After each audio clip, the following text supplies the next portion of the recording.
आप में से बहुत से लोगों को लगता होगा कि जो राजनीति है वह सिर्फ नेताओं तक ही सीमित है, ये उनका काम है, इससे हमारा क्या लेना देना, वह सिर्फ संसद या उनके भाषणों तक ही सीमित है। लेकिन वास्तव में सत्य नहीं है। राजनीति जो होती है वो हमारे जन्म के पहले से ही हम लोगों के जीवन को प्रभावित करने लगती है। हम लोग जब गर्भ में होते हैं माता के, तो वहाँ पे हमें कैसा पोषण मिलेगा, उसके बाद जब प्रसव होगा तो संस्थागत होगा या गैर संस्थागत होगा, उसके बाद जब टीकाकरण होगा तो वह मतलब सरकार उसका कैसा करवाएगी, क्या प्रबंध करेगी, या उसके बाद मिड डे मील मिलेगा तो कैसा मिलेगा, नहीं मिलेगा, या वह और भी चीज़ें आगे चल के अनाज मिलेगा, कैसा मिलेगा, कौन सा मिलेगा, वो सब चीज़ें इस दरअसल राजनीति से ही ड्राइव होती है। हम लोग क्या पहनेंगे, क्या खाएंगे, कैसा सोचेंगे, ये सब चीज़ें राजनीति प्रभावित करती है हमारे जीवन में।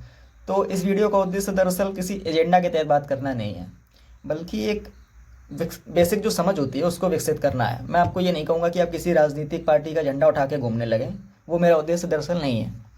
तो आज हम लोग समझेंगे दरअसल दो मेन स्ट्रीम जो विचारधाराएं मानी जाती हैं, लेफ्ट विंग और राइट विंग, या लेफ्टिस्ट और राइटिस्ट। सबसे पहले समझते हैं कि ये जो शब्द है इनकी उत्पत्ति कहाँ से हुई, लेफ्ट और राइट। तो होता क्या है कि 18वीं शताब्दी में फ्रेंच रिवॉल्यूशन होती है 1789 के आसपास।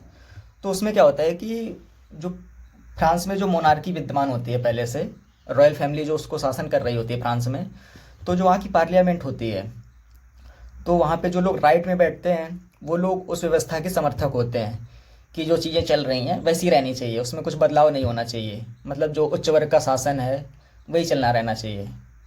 जो लोग मतलब संस्कृति के प्रति, अपने देश के प्रति, अपने धर्म के प्रति, या मोटा मोटा अपने एथनिसिटी को लेके बहुत गौरवान्वित रहते थे या उसको कंजर्व रखना चाहते थे, वो लोग राइट विंगर कहलाए, जो राइट में बैठे थे राजा के। और जो लेफ्ट में बैठे थे वो लोग दरअसल निचले तबके के लोग थे, गरीब हुए, मजदूर हुए, किसान हुए। उनको चाहिए थी बराबरी, बराबरी मतलब समाज में जो उन लोगों के बराबर आना चाहते थे, तो ये लोग रिफॉर्मिस्ट कहलाए। इनको चाहिए था समाज में बदलाव, स्थापित व्यवस्था के प्रति बदलाव, जो पहले से विद्यमान व्यवस्था थी। तो ये लोग उसमें कुछ रिफॉर्म चाहते थे, जबकि जो राइटिस्ट थे वो उसके विरोधी थे, उन्हें लगता था कि वैसा ही रहना चाहिए। तो आगे चल के होता क्या है कि अब तो खैर इनका मीनिंग बहुत ज़्यादा बदल चुका है, लेकिन वहाँ से वही था उसका मतलब। तो अगर लेफ्ट और राइट वास्तव में किसी क्लासिकल एग्जाम्पल जो है वो अमेरिका की पार्टियों में दिखाई देता है। हमारे देशों में तो मतलब ये व्यवस्था कहीं ना कहीं मिली जुली सी दिखाई देती है। कोई भी पार्टी मतलब बहुत ज़्यादा उसमें नहीं है मेन स्ट्रीम में, जो लेफ्ट और राइट बहुत ज़्यादा सपोर्ट करती हो, मतलब मिला जुला रूप ही है, आगे समझाएंगे कैसे। तो अमेरिका की जो डेमोक्रेटिक पार्टी है वो है दरअसल लेफ्ट विंग की पार्टी, और जो रिपब्लिकन है जो वर्तमान में शासन में है, डोनाल्ड ट्रंप जिसके राष्ट्रपति हैं, वो राइट विंग की पार्टी। होता क्या है कि जो लेफ्ट विंग के लोग होते हैं वो समानता की बात करते हैं, इमिग्रेशन को लेके बहुत ओपन होते हैं, और abortion, live in relationship, LGBTQ, वो इन सब चीज़ों को बहुत सपोर्ट करते हैं। मतलब इनको लिबरल भी कहते हैं इसीलिए, या रिफॉर्मिस्ट भी कहते हैं। जबकि जो राइट विंग के लोग होते हैं वो इमिग्रेशन को लेके मतलब अपने आप को कंजर्व रखने के लिए इसको सपोर्ट नहीं करते हैं बहुत। और जो अर्थव्यवस्था के अगर संदर्भ में देखें तो ये पूंजीवादी अर्थव्यवस्था को जनरली सपोर्ट करते हैं, जिसमें लोअर टैक्सेस होने चाहिए और निजी संस्थाओं के हाथों में ज़्यादातर चीज़ें होनी चाहिए। Live in relationship, LGBTQ, abortion, इन सब चीज़ों के ये पक्ष में नहीं रहते हैं। इनका मानना है कि ये समाज में कहीं ना कहीं अराजकता उत्पन्न करते हैं। तो अगर कोई व्यक्ति अपनी एथनिसिटी को लेके बहुत ज़्यादा गौरवान्वित महसूस करता है, अपनी जाति, धर्म, भाषा, रेस, इन सभी चीज़ों को लेके अगर कोई बहुत ज़्यादा वो रहता है कि हाँ हम ही सबसे ऊपर हैं, तो वो आप मोटा मोटा मान सकते हैं कि वो राइट का आदमी है, राइटिस्ट है मतलब कि।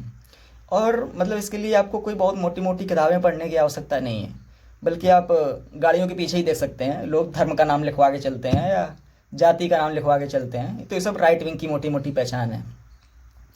और अब समझते हैं कि दरअसल इन दोनों में से बेहतर कौन सी होगी। अब थोड़ा सा बात चीन की कर लेते हैं, हालांकि मुझे याद आ गया कि चीन की जो व्यवस्था है उसके बारे में हरियाणा के एक मुख्यमंत्री हुए हैं, उन्होंने कहा था कि चीन की जो व्यवस्था है वो इंडिकेट तो हमें लेफ्ट का करती है लेकिन मूर्ति राइट को है। क्योंकि जो वहाँ की वो लोग जो है मतलब अपने बहुत कंजर्व रखना चाहते हैं अपने आप को, लेकिन दिखाते ऐसे हैं कि जब साम्यवादी व्यवस्था को अपना रखा हो। और जो अब बात करते हैं वास्तव में कि बेहतर दोनों में कौन सी होगी, लेफ्ट और राइट में से, तो अगर मोटा मोटा देखें, मतलब जहाँ तक मेरा मानना है कि आज तक जितनी भी मास किलिंग हुई है दुनिया में वो विचारधाराओं के नाम पे ही हुई हैं। वो जर्मनी में हुई हो या रूस में हुई हो स्टालिन के समय, या चीन की क्रांति में माओ के समय में। तो हमें ना तो फार लेफ्ट में होना चाहिए ना फार राइट में होना चाहिए वास्तव में। सबसे अच्छी स्थिति है कि फार राइट में, मतलब सेंटर लेफ्ट में हो आप या सेंटर राइट में हो, वही सबसे अच्छी स्थिति हो सकती है। जैसे किसी को बहुत ज़्यादा उसमें तवज्जो दे दी, फार लेफ्ट में चले गए या फार राइट में चले गए, तो हुआ क्या कि आप अपनी नज़र जो वास्तव में है वो आप खो देंगे। आपकी जो सिस्टमेटिक, मतलब जो प्रोसेसिंग थी क्षमता, वो आप उसको खो देंगे और आप ह्यूरिस्टिक प्रोसेसिंग में चले जाएंगे। ह्यूरिस्टिक प्रोसेसिंग का मतलब होता है दरअसल कि नेताजी ने कह दी वो बात सही है, अब हमें सोचने की उस पर आवश्यकता नहीं है। और सिस्टमेटिक प्रोसेसिंग में क्या होता है कि हम खुद उस पर R&D करने की कोशिश करते हैं, खुद उसकी अच्छाइयाँ और कमियाँ दोनों को ही देखने का प्रयास करते हैं। दरअसल ये प्रक्रिया थोड़ी सी धीमी हो सकती है, थोड़ा सा टाइम लग सकता है, लेकिन ये अधिक रेशनल होती है दरअसल।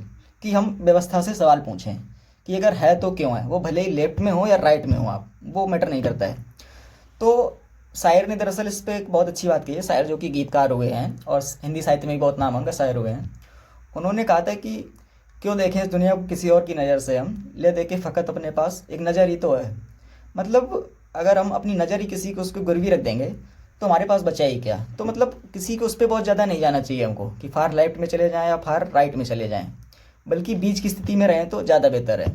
और भारत की ज़्यादातर पार्टियाँ, मेन स्ट्रीम पार्टियाँ जो हैं, बीजेपी, कांग्रेस, ये सेंटर लेफ्ट में है या फिर सेंटर राइट में है। ये फार लेफ्ट और फार राइट में नहीं है। हो सकता है किसी को लगे कि बहुत हैं, लेकिन ऐसा नहीं है। फार राइट की पार्टियां अगर आप भारत में देखना चाहेंगे तो वो आप शिवसेना को मान सकते हैं, AIMIM को मान सकते हैं। और फार लेफ्ट में अगर आप देखना चाहें तो CPIM, CPIML, ये दोनों फार लेफ्ट की पार्टियां मानी जाती हैं। लेकिन जो बीजेपी और कांग्रेस हैं वो फार लेफ्ट और फार राइट की पार्टियां हैं। तो बीजेपी को मैं far left, far right, sorry, centre right क्यों बोल रहा हूँ, क्योंकि बीजेपी भी कभी कभी इसको, जो सेंटर की लाइन होती है उसको क्रॉस करके लेफ्ट में आ जाती है। कैसे? तो जो सब्सिडी दे रही है सरकार इस समय, वेलफेयर कर रही है, आप किसी भी आवास योजना को उठा लें या किसी भी, मतलब सब्सिडी आप कृषि के क्षेत्र में देख लें, एजुकेशनल में देख लें, तो अगर वो देती है तो वास्तव में ऐसी सरकारें, ये जो करेक्टरिस्टिक है वो लेफ्ट की गवर्नमेंट का है, ना कि राइट का। और जो कांग्रेस है उसको मैं फार लेफ्ट क्यों नहीं बोल रहा हूँ, क्योंकि वो ऐसे मुद्दों पे खुल के नहीं बोलती है, जैसे LGBTQ हो गया या लिव इन रिलेशनशिप हो गया, एबॉर्शन हो गया। इन सब चीज़ों को खुल के, मतलब वो सपोर्ट नहीं करती है, इसलिए उसको फार लेफ्ट नहीं कह सकते हैं। तो ये दोनों पार्टियां लगभग भारत में सेंटर में ही हैं, भले ही उसका थोड़ा बहुत उनका, मतलब इंक्लाइन हो सकती हैं किसी भी तरफ। तो एक बीजेपी जो है वो सेंटर राइट की पार्टी है, राइट लीनिंग है, और जो कांग्रेस है वो लेफ्ट लीनिंग पार्टी है। अब देखते हैं वास्तव में कि दुनिया जा किस दिशा में रही है, राइट या फिर लेफ्ट। तो ये कुछ डाटा है, मैं आपके सामने रखता हूँ। ये 2024 में एक लेख आया था टाइम्स ऑफ इंडिया में, दरअसल चंद्रमा बनर्जी का बहुत ही अच्छा लेख था। इसमें बताया उन्होंने कि 2024 में 62 जो है मेजर इलेक्शंस कंडक्ट हुए थे पूरी दुनिया भर में, जिसमें से 9 बार राइट विंग जीती, 10 बार लेफ्ट विंग जीती, 13 बार सेंटर लेफ्ट और 17 बार सेंटर राइट जीती, और 9 बार सेंटर की पार्टियां जीती।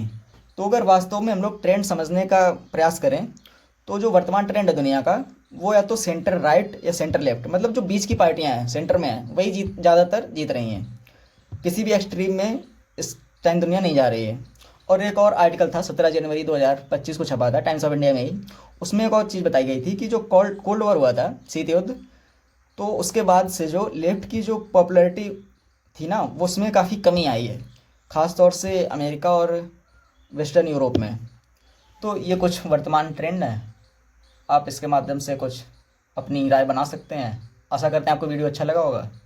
अगर अच्छा लगा है तो आप सब्सक्राइब कर सकते हैं, लाइक कर सकते हैं, और अगर अच्छा नहीं लगा है तो आप डिसलाइक करने के लिए स्वतंत्र हैं, और आपको जो अपने सजेशंस दे सकते हैं कमेंट बॉक्स में। धन्यवाद।